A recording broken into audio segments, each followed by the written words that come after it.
Chosen one, there is a word that has been over your life since before you drew your first breath.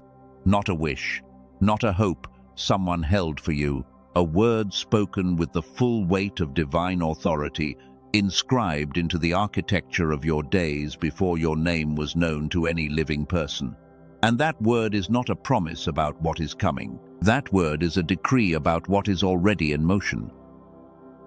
You felt it when you woke up today, not as clarity, as a kind of pressure in your chest, a knowing that something is happening, something larger than your current circumstances, something that does not fit inside the frame of your ordinary life.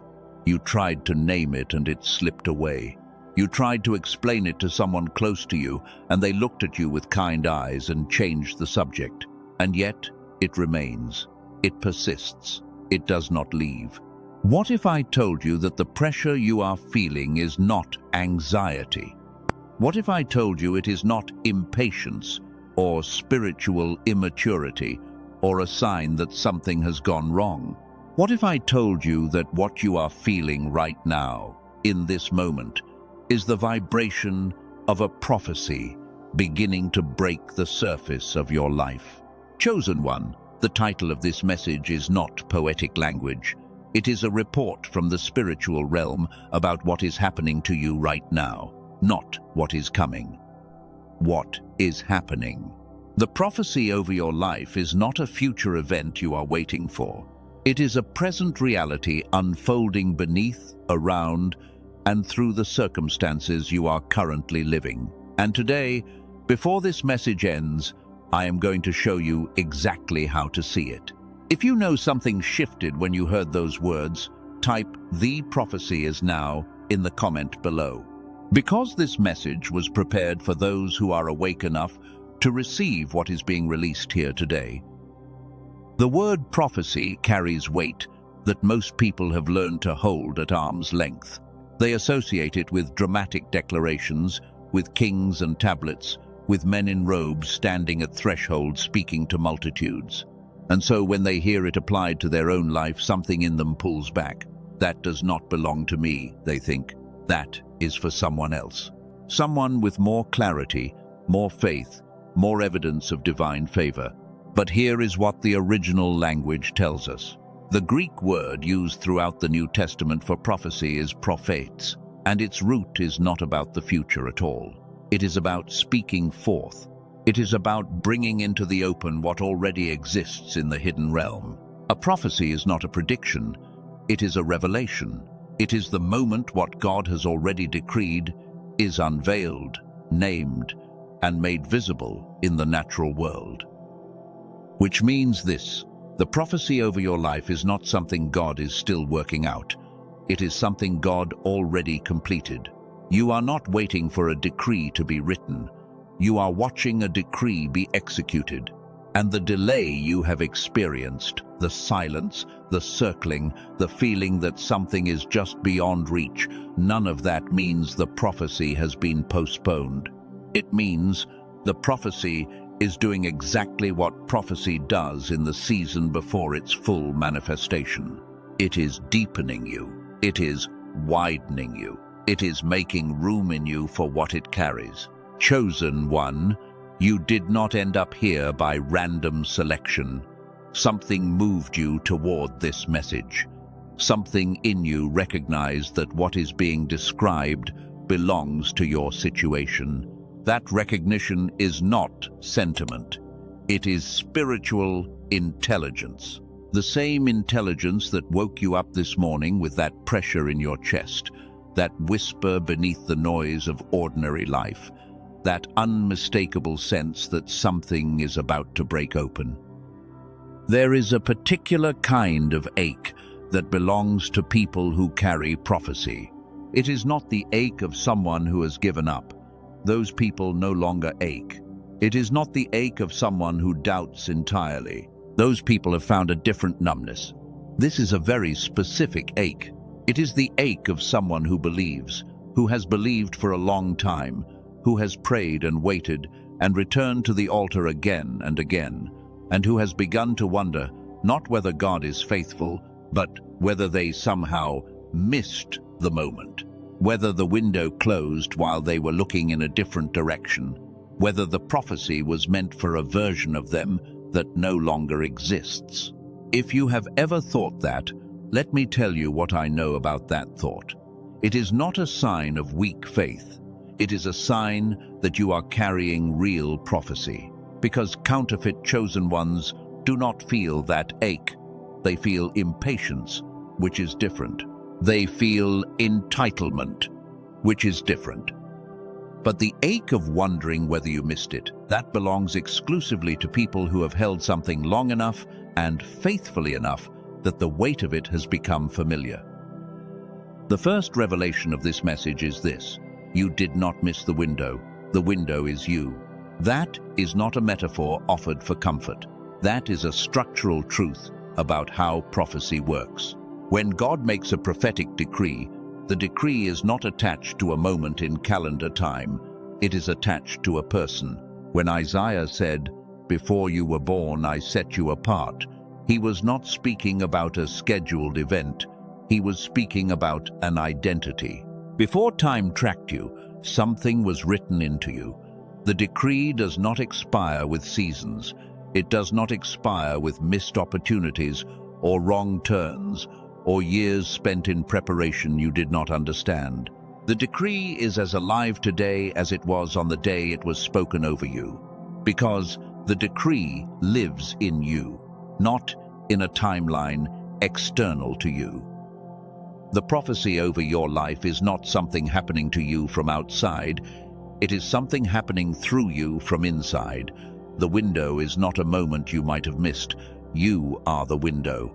And windows open when they are ready, not when a clock tells them to. The ache you have felt is not evidence of delay. The ache is the prophecy pressing outward. It is the decree that has been in you finding more and more surface to push against. And it is that pressure that has been doing the very preparation work that makes what is coming possible to carry when it arrives. If something in your spirit is settling as you hear this, if something in you is exhaling for the first time in a long time, type "deep, not late" in the comment section, because that is what you are, not behind, not forgotten, not a missed window, deep. And what grows deep, when it finally rises with a foundation nothing can shake. There is a name for what has been happening in your life recently, the conversation that came from nowhere, the door that opened in a direction you were not expecting, the moment a person entered your path who seems to carry exactly what the next season of your calling requires, the thought that woke you at 3 in the morning that you told yourself was nothing but has not left you since. These are not coincidences. These are coordinates. I call this pattern the prophetic convergence, and it is the signature of a decree that is entering its execution phase. When something that has been planted in the deep places of time begins to rise toward its appointed manifestation, it does not arrive all at once. It sends advance signals, small confirmations that begin to cluster, encounters and alignments and moments of inexplicable knowing that are too precise to be random but too quiet to be obvious. The prophetic convergence is not loud. It does not announce itself. It simply begins to make itself impossible to ignore. Type 777 if you feel the prophetic convergence happening in your life right now. Even if you cannot fully see it yet, type it as a declaration that your eyes are opening. Now I want to give you the first full breakthrough of this message, the one that reframes everything that has felt like failure in this season. Because there is a symptom I need to name, and most messages like this one stop just short of naming it this directly. The symptom is this: you have been reading the delay as disapproval. Every month that the prophecy has not yet fully appeared in your external life, something in you has been quietly translating that silence. The translation goes something like this: I must not be ready. I must have done something wrong. I must be outside the favor that others seem to walk in so naturally. And the longer the silence has continued, the more that translation has hardened into a belief you did not consciously choose, but have been living inside of without realizing it. The common explanation for that feeling is that something is wrong with your faith, that if you believed more completely, the delay would end. But that is not the truth. That is a story that keeps deeply faithful people in a state of quiet self-condemnation for years without ever addressing the real mechanism underneath. I need you to hear this clearly. The belief that the silence means disapproval is not evidence of weak faith. It is evidence that you are carrying something so real and so large that its compression before release is creating pressure you have never experienced before. Here is what is actually happening. When a prophetic decree is operating in a person's life, the period before its full manifestation is not silence, it is compression. Like the moment before a spring releases, the stored energy is not absent. It is being concentrated, and the specific sensation of that compression, the tightness, the feeling of something not yet released, is exactly what most people have been interpreting as divine withdrawal. It is not withdrawal, it is concentration. The spring is being drawn back so that what it releases travels with a force that cannot be stopped, not delay. Preparation at a scale you are only beginning to comprehend. And now the preparation is reaching its completion point. The spring is about to release. Chosen one, I want to stay with you for a moment before the next revelation, because there is something I cannot tell you with certainty, and I think the honesty of that matters more than the appearance of knowing everything. I cannot tell you the exact day the spring releases. I cannot tell you the specific form it will take when it does. Anyone who claims that kind of precision is offering you something other than what this message carries. What I can tell you is the pattern. And the pattern is clear. And it has been clear across every story of prophetic fulfillment that the sacred texts have preserved for us to read. The pattern is this: prophetic fulfillment does not arrive ahead of its preparation, and it does not arrive behind it. It arrives exactly when the interior work is complete. Not when the calendar says it should be. Not when the circumstances look favorable. Not even when the person carrying the decree feels ready in the way they imagined readiness would feel. It arrives when the hidden preparation work, the work done in the years of quiet and compression and not yet, has reached its completion point. And here is what I want you to notice. You are more prepared right now than you have ever been, not because you feel more confident. Preparation at the level we are talking about does not always feel like confidence. It often feels like a kind of stripped-down clarity, a simplicity that comes after the elaborate efforts have been tried and released, a knowing that goes deeper than strategy and lives in a place beneath planning. That is what you carry right now. And that depth is not a liability. That depth is the credential the season requires. Now I want to move into the second revelation of this message, because the first one addressed what you have been feeling.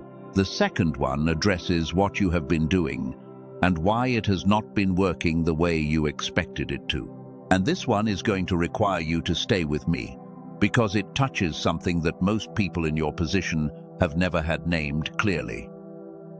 There is a reason that people who carry real prophetic calling often find themselves unable to produce results that match their interior knowing. They know things, they sense things, they see connections and patterns and possibilities that others around them do not seem to notice. And yet when it comes to translating that interior knowing into tangible, consistent, external results, there is a gap. Not always, not completely, but often enough and persistently enough that it begins to feel like a specific kind of limitation that belongs to them and to no one else. Most people in this position explain the gap to themselves in one of three ways. They say it is spiritual warfare. They say it is the enemy blocking what God has arranged. and that is real, and that does play a role. Or they say it is character formation, that God is still building something in them before the manifestation arrives, and that is also real. Or they say it is simply patience, that the timing belongs to God and they must wait without striving, and that is also true. But there is a fourth explanation that almost no one in spiritual community talks about, because it does not come from the theological world. It comes from a direction most spiritually sensitive people are not watching. And when I bring it forward in this message, I want you to hold it not as a contradiction of what you know, but as an addition to it. Because what I am about to describe explains the gap in a way that the other three explanations, true as they are, do not fully address. The gap has a neurological dimension. Let me hold that sentence in front of you for a moment, not to take the mystery out of your calling, not to reduce what God is doing to chemistry and neurons, but because if God created the human mind as the instrument through which prophetic knowing flows into action, then the condition of that instrument matters, the receiver matters. And something has been happening to the receiver that most people who carry prophetic calling have never been told about.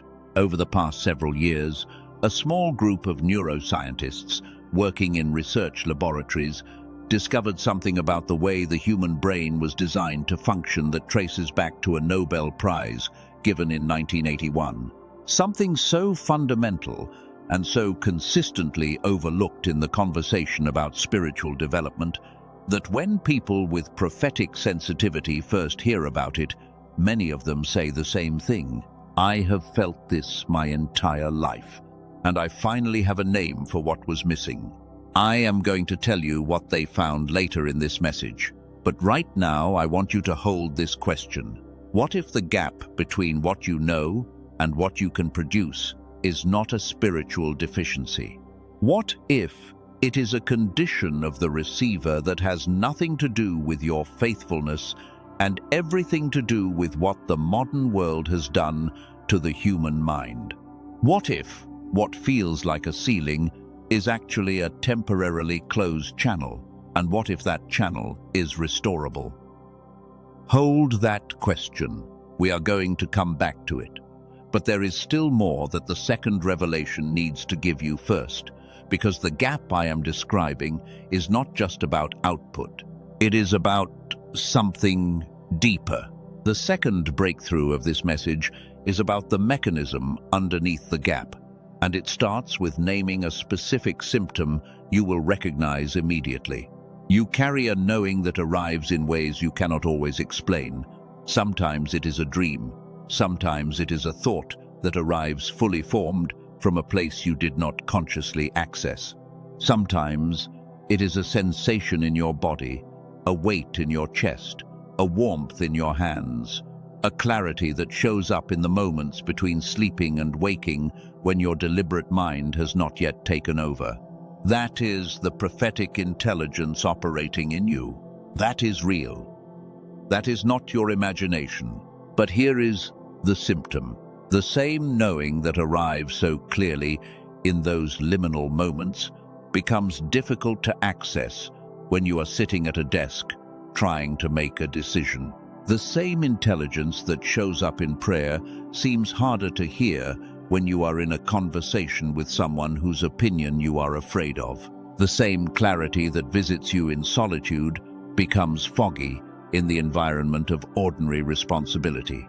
The symptom is that the two halves of your experience, the knowing and the doing, often do not seem to be talking to each other.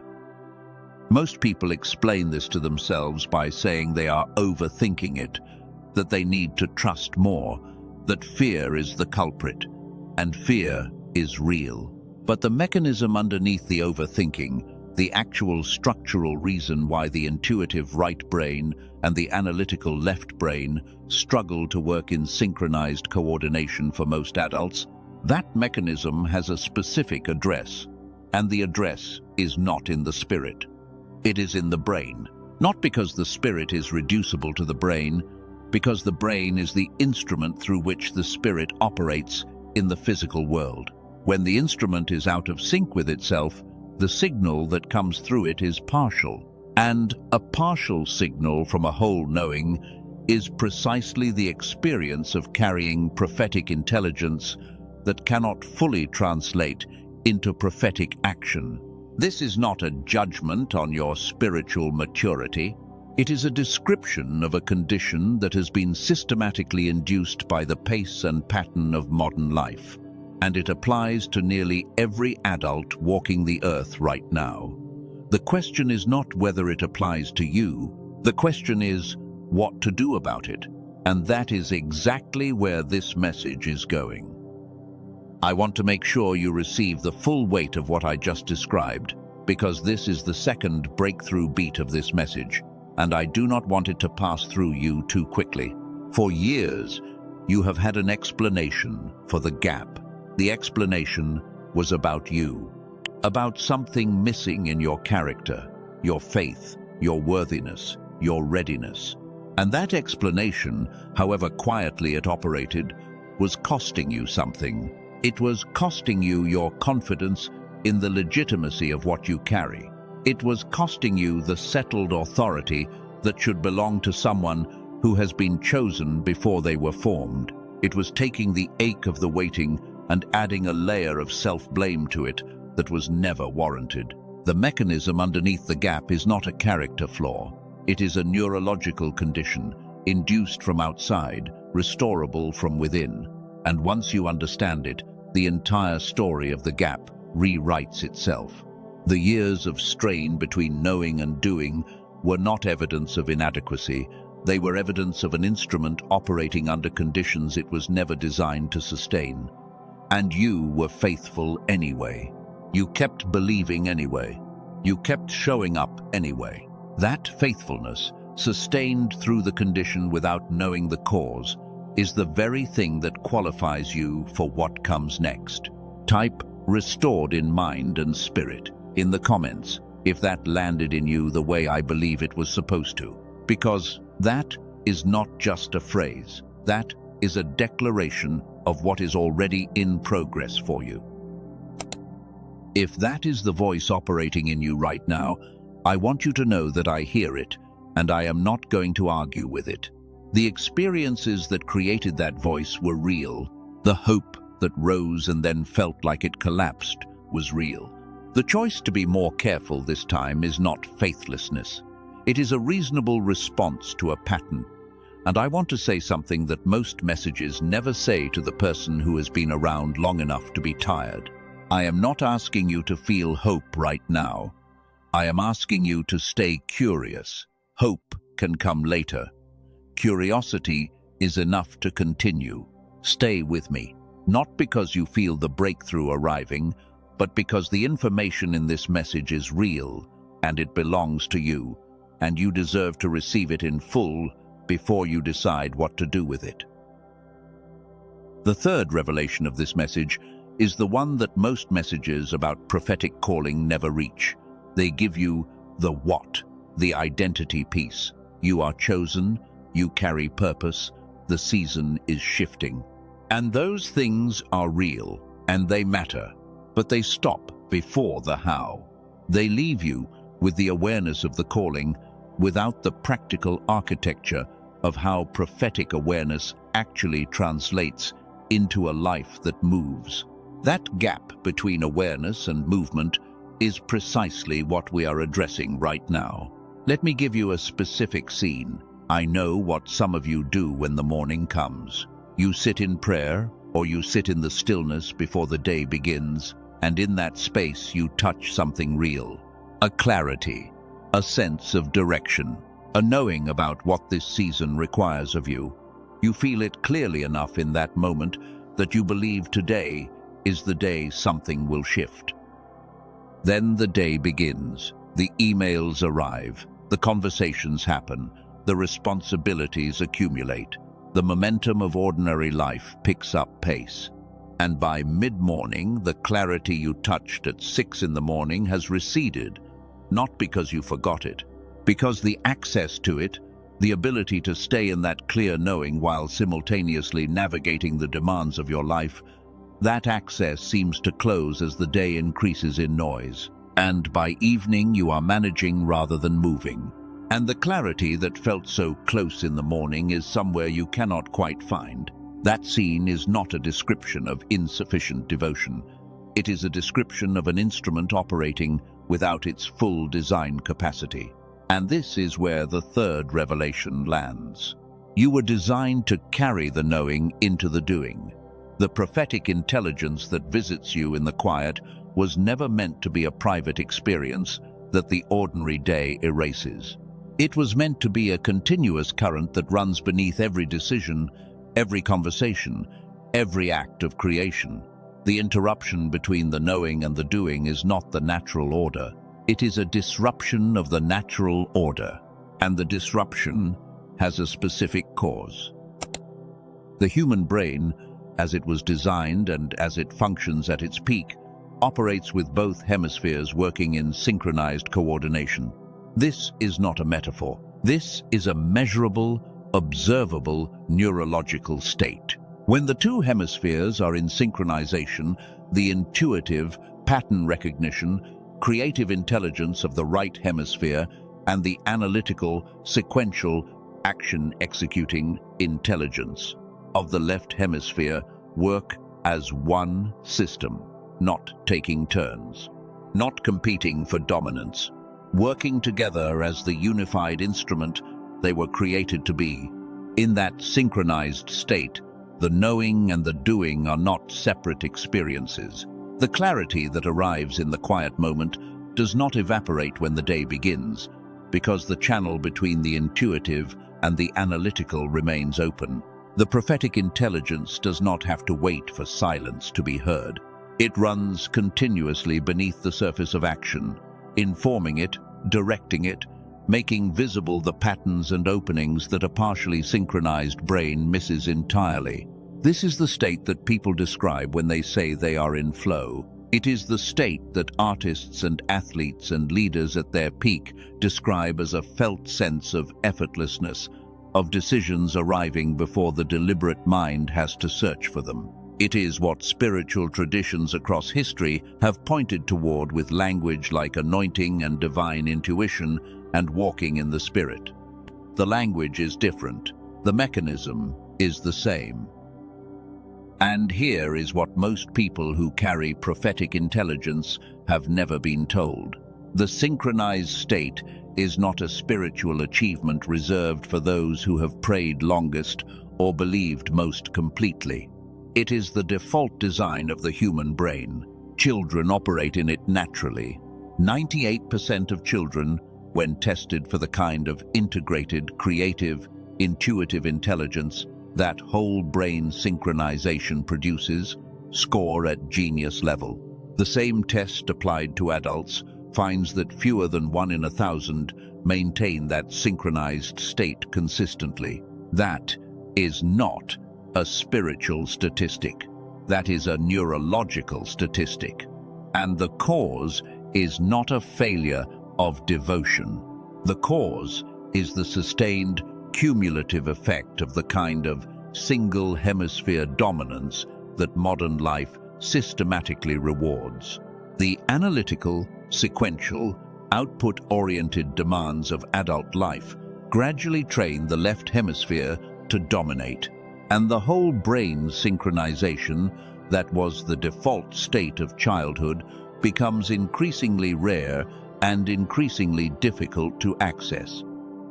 This is not defeat, this is a condition, and conditions that are induced can be addressed. Here is how this shows up specifically in your life. You know what it is like to try to pray and feel like you cannot get quiet enough to hear clearly. Not because God is not speaking, because the instrument that receives the signal is running in a partial state. You know what it is like to carry prophetic clarity about a decision and still feel unable to act on it cleanly, because the clarity is in one part of you and the decision-making apparatus is in another part. And the two parts are not fully talking to each other. You know what it is like to have a conversation about something sacred and feel the words come out smaller than what you were holding inside. The knowing was whole. The expression was partial. The gap between them is what whole brain desynchronization produces in a person who carries prophetic intelligence. Not about intelligence, not about faithfulness, about a channel that was designed to be open, narrowed by forces that have nothing to do with your spiritual worthiness. And I want to reframe the years of that experience the way the truth deserves to reframe them. The years you operated with partial synchronization and still stayed faithful were not years of diminished service. They were years of extraordinary service under conditions that would have caused a less committed person to quit. You prayed through fog. You believed through the gap. You brought what you could access to the altar again and again, even when what came out was smaller than what you knew was inside. That is not a smaller kind of faith. That is the most demanding kind. You are not who you have been experiencing yourself to be in the partial state. You are who the decree named before you were born. And the partial state that has narrowed the channel between what you know and what you can produce is not permanent.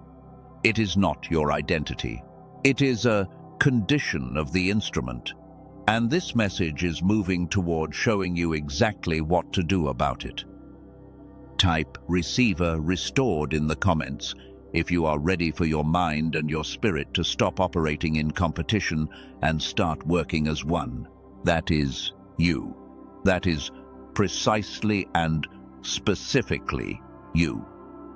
Now, I want to say something about the people closest to you. Because chosen ones in the prophetic season often find themselves in a particular relational pattern that creates a very specific kind of loneliness, and naming it is the first step to releasing the weight it carries.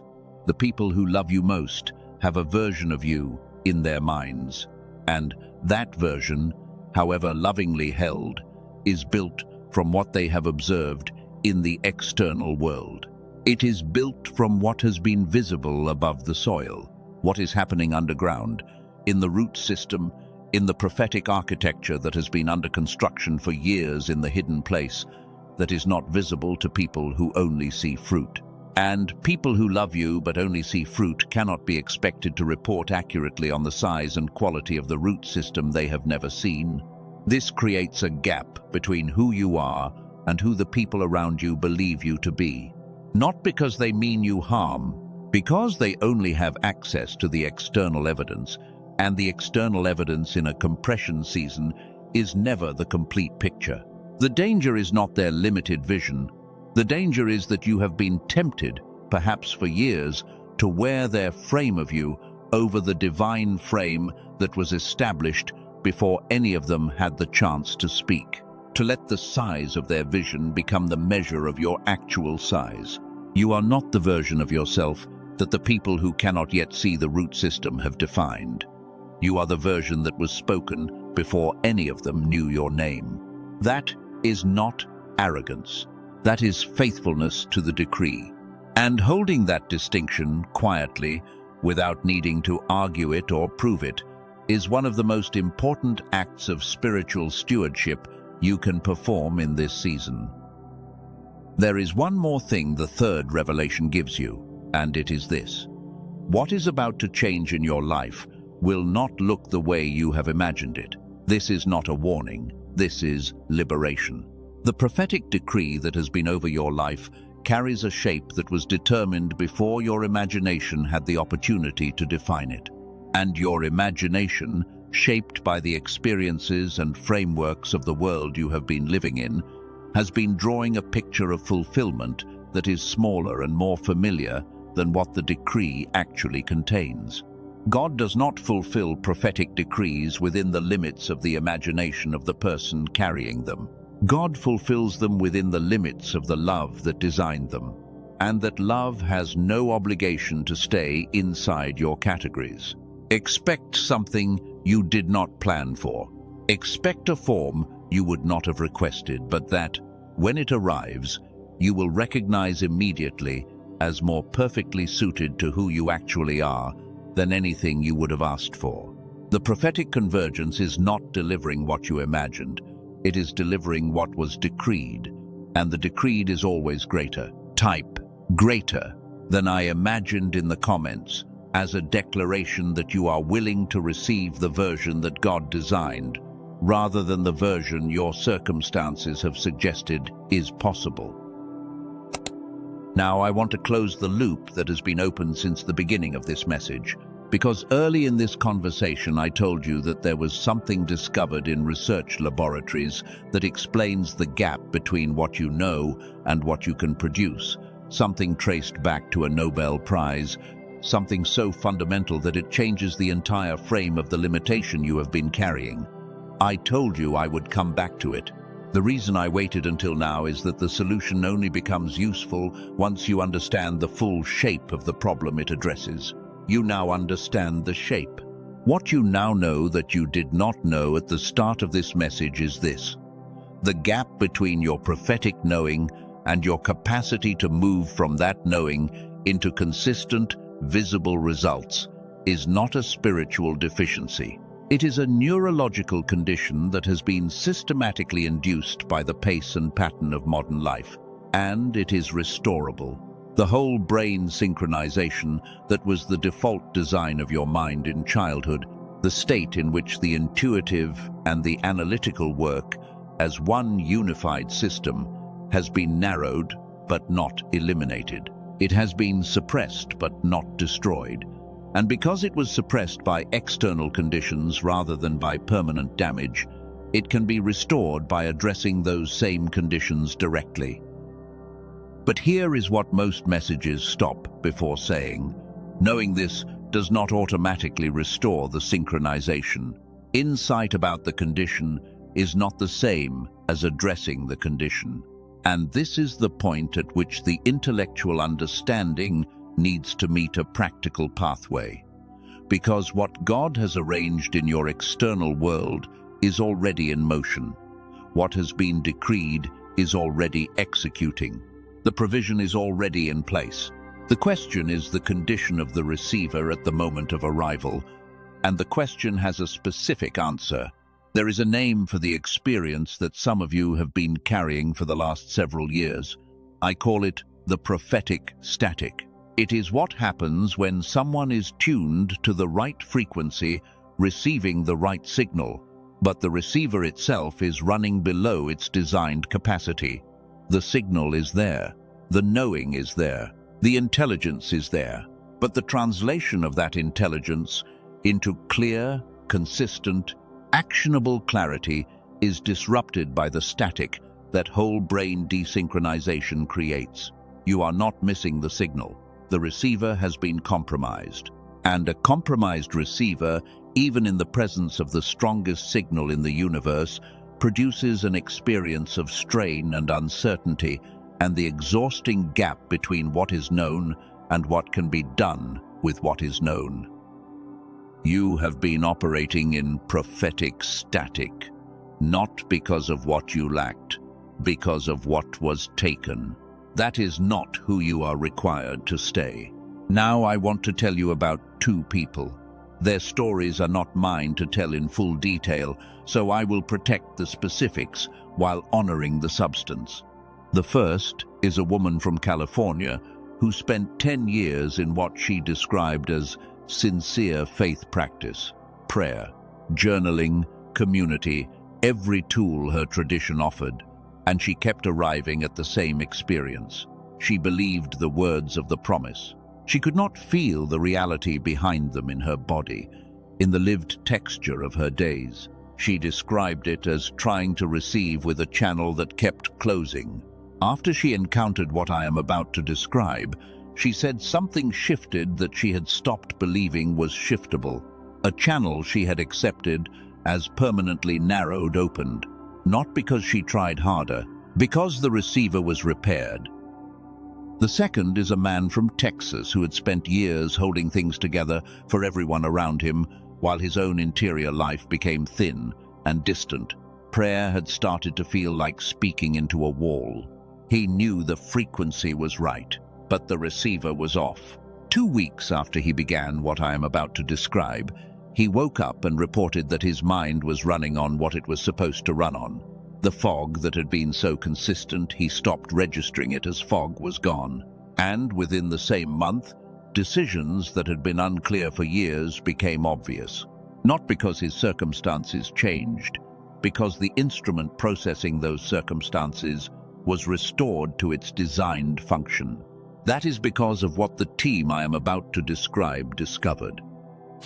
Dr. Roger Sperry received the Nobel Prize in 1981 for his research into the split brain architecture of the human mind. His work confirmed something that researchers had suspected and that practitioners in high-performance fields had observed for decades.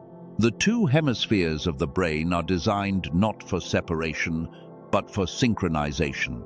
And when that synchronization is present, the human mind operates at a level of integrated intelligence that produces results, creativity, decision, clarity, and receptivity that no single hemisphere dominance can replicate.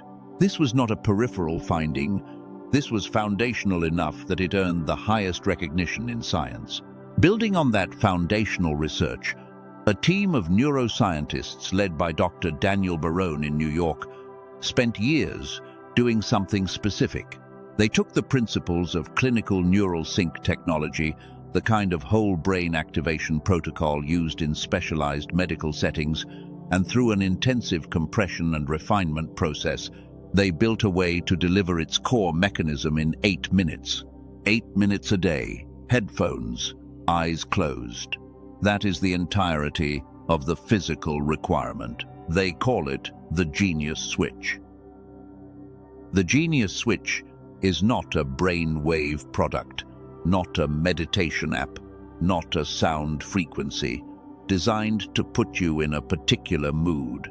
It is a targeted auditory sequence specifically engineered based on the Nobel Prize research of Dr. Roger Sperry to reconnect the two hemispheres and restore the whole brain synchronization that was the default state of childhood, the state in which the prophetic knowing and the practical doing speak to each other directly in real time without the static that desynchronization creates.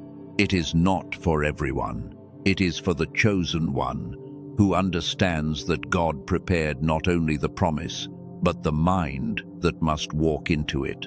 The person who has been sincere for years, who has done the work, who has felt the call clearly and kept returning to it even when the evidence was not cooperating, and who is ready to stop treating the fog as a character flaw and start treating it as something that has a specific address. Most people who hear about this will scroll past.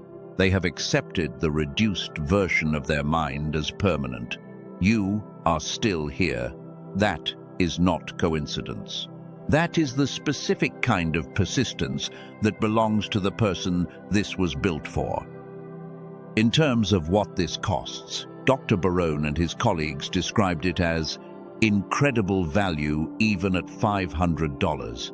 In-person neurofeedback sessions run $300 per hour.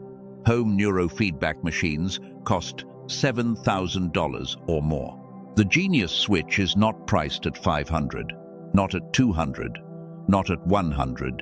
It was released at $49. And today, on this specific page, there is an additional $10 off, $39. Complete, immediate, digital delivery the moment you access it. With it come 4 bonuses at no additional charge. A guided visualization from a top-rated creator covering 4 areas of life where the restoration becomes most visible.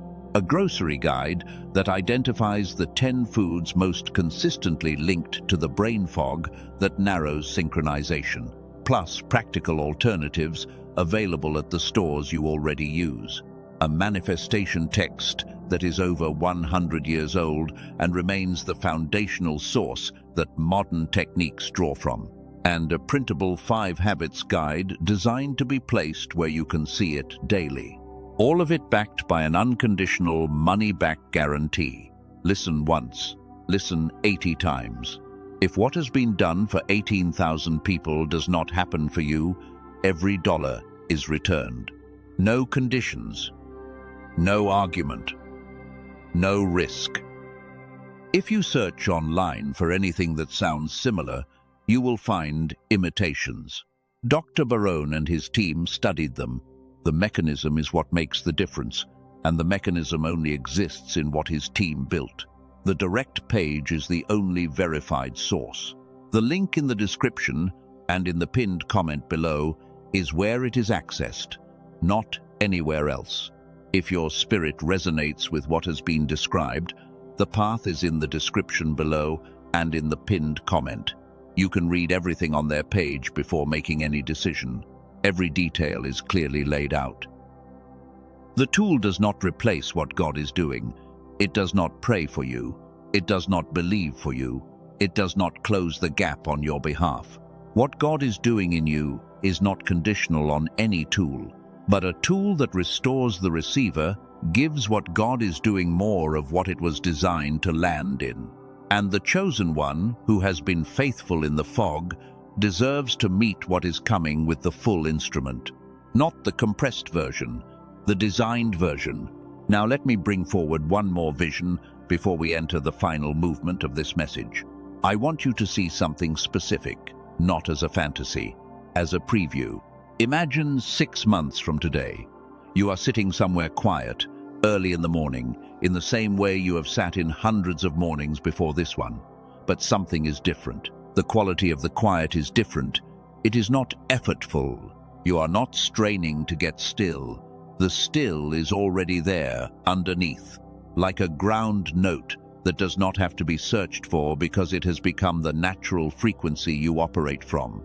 And in that quiet, the clarity that used to visit and then leave, the knowing that used to be accessible only in the liminal spaces, is simply present, continuous, available. That version of you is not a version that requires years more of waiting. It is one restored channel away. The decree is not waiting on your circumstances to align. It is waiting on the receiver to clear. And the receiver can clear. That is not optimism. That is what the research confirms and what the stories of 18,000 people have demonstrated. For those whose spirit confirmed what was just described, the link is in the description below and in the pinned comment. That is the only place I will mention it, because the rest of what remains in this message belongs entirely to something else.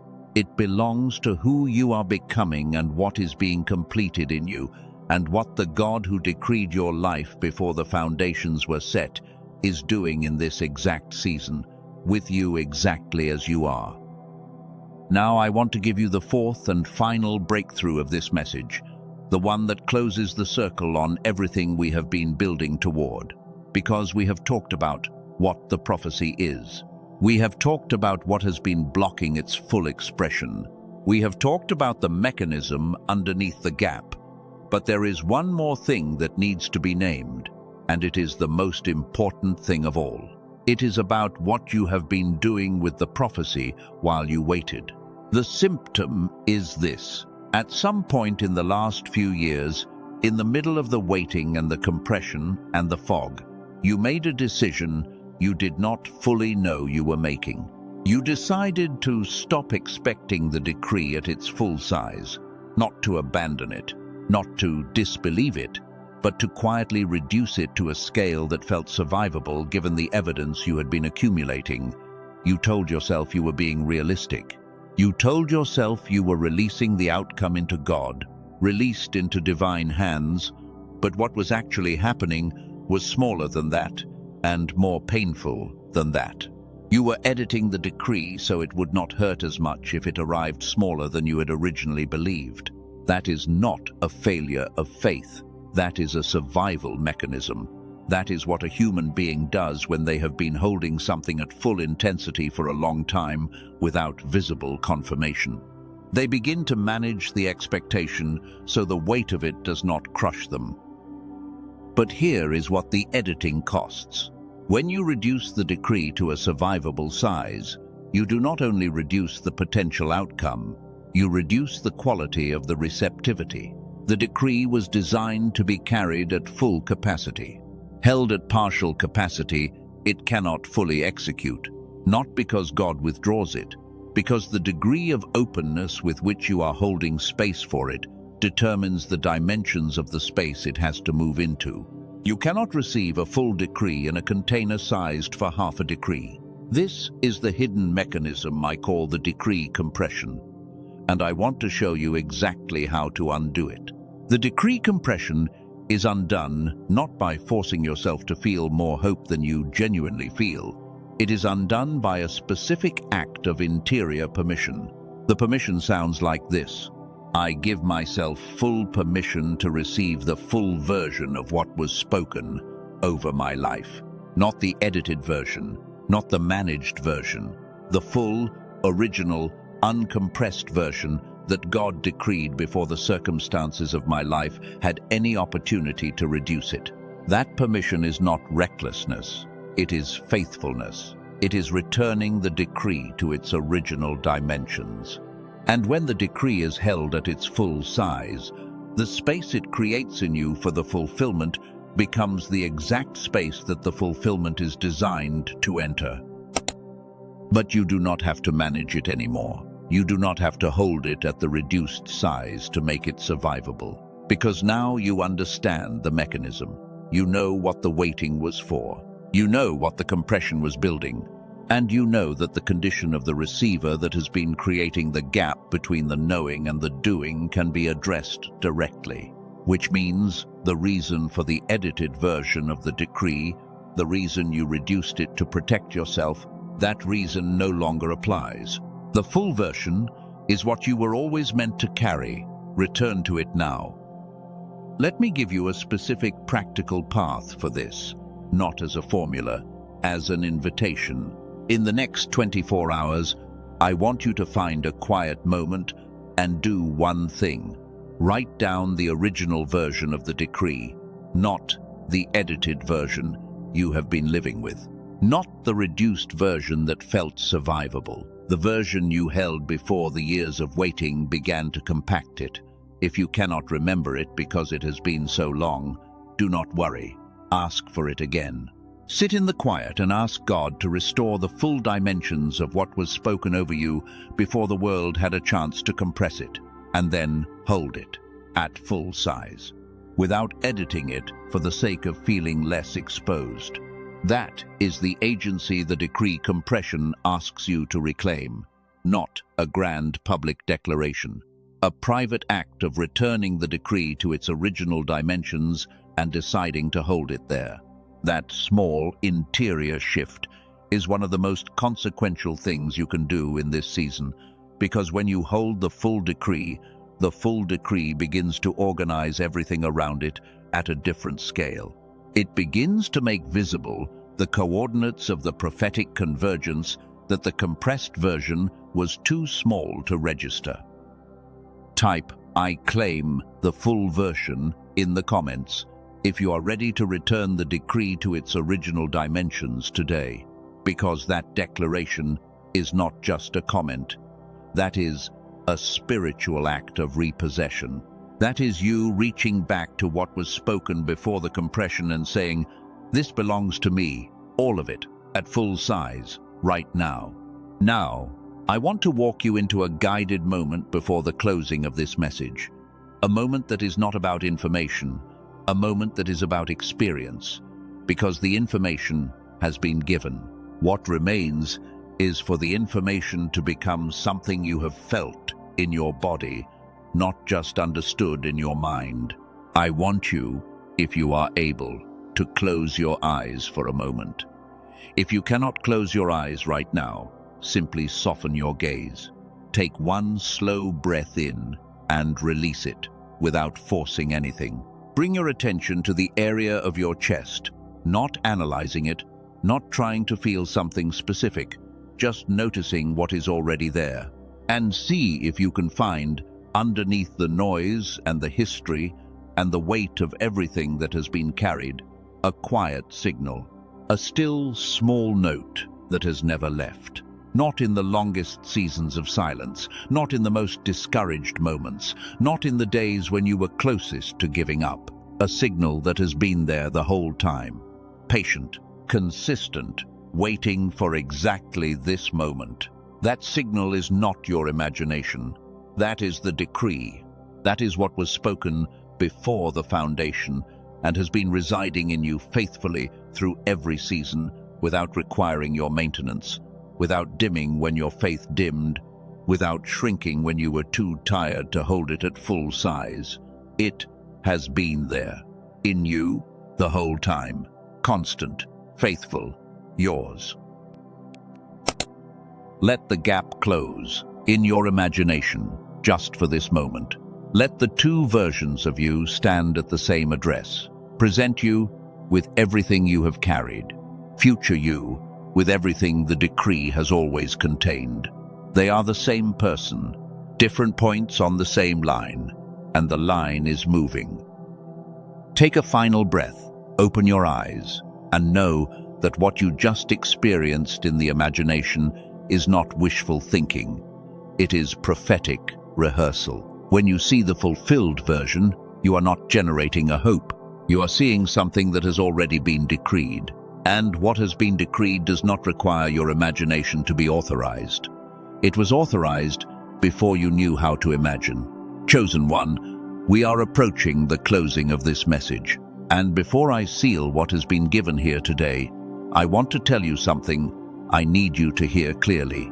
Before this message ends, I am going to speak something directly over your life. Not as a formula, not as a generic blessing, as a specific decree that matches what you have been carrying and what this season is completing. Stay with me. What comes next belongs to you by name. The prophecy over your life is not coming. It is happening right now. In the season you are in the circumstances that surround you, in the compression you have been in the very act of your faithfulness, in the fog.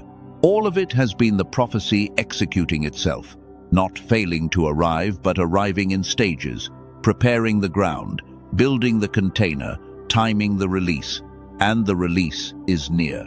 Nearer than the silence has suggested, nearer than the circumstances have made visible, nearer than the edited version of the decree has allowed you to feel. There is one more thing I want to give you before the closing. For the chosen one who felt something stir when the mind was mentioned in this message, the path to restoring the receiver is in the description below.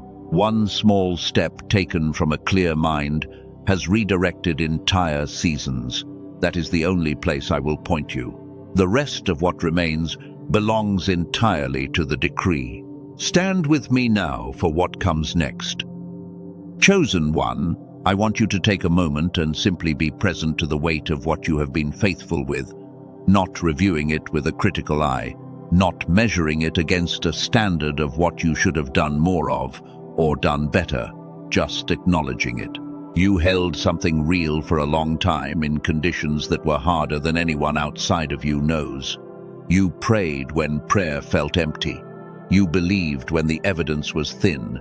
You kept saying yes to something you could not see because something deeper than sight was asking you to. That faithfulness has not gone unnoticed. It has been the very process through which you have been made into the person the decree requires. I release what this message has been given to release. I speak over you the full dimensions of the original decree, not the edited version, the version spoken before the world had a chance to compress it. I speak restoration over your mind and your spirit.